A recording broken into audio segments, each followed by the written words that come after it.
And a couple of areas of the brain that are involved with this whole process would be the amygdala and the insula, just to name two. There's more than that, but two of them are the insula and amygdala. And so the amygdala is a part of our emotion processing system, which then would make sense that they have trouble with this act. And the other part is the insula, and that allows us to perceive pain in others and our own pain.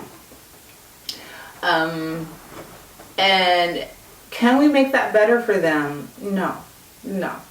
We can't change the functioning of their insula. We cannot change the sensitivity of their amygdala. We cannot change that by being loving to them, by being kind to them, nurturing, understanding, tolerant, setting limits, setting boundaries, saying no. We can't change those areas of the brain for them. Science is trying to figure out some ways that we can try to make those areas better.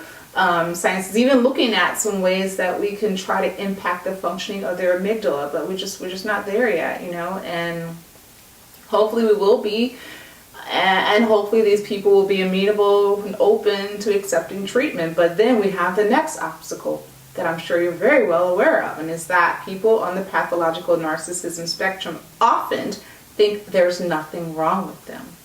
And in fact, not just that there's nothing wrong, that they are better than everybody else, and they're more superior, they're smarter, they're better looking, they're more strategic, they're more instinctive. They feel they have all those traits above you. I hope this information was helpful, and I recommend that you go to Neuro Instincts, where I have tons of articles over there, and I just invite you to peruse them. And if you want to go even further, then I invite you to take my course. Alrighty, I'll leave some links below here. Alright, take care. Bye.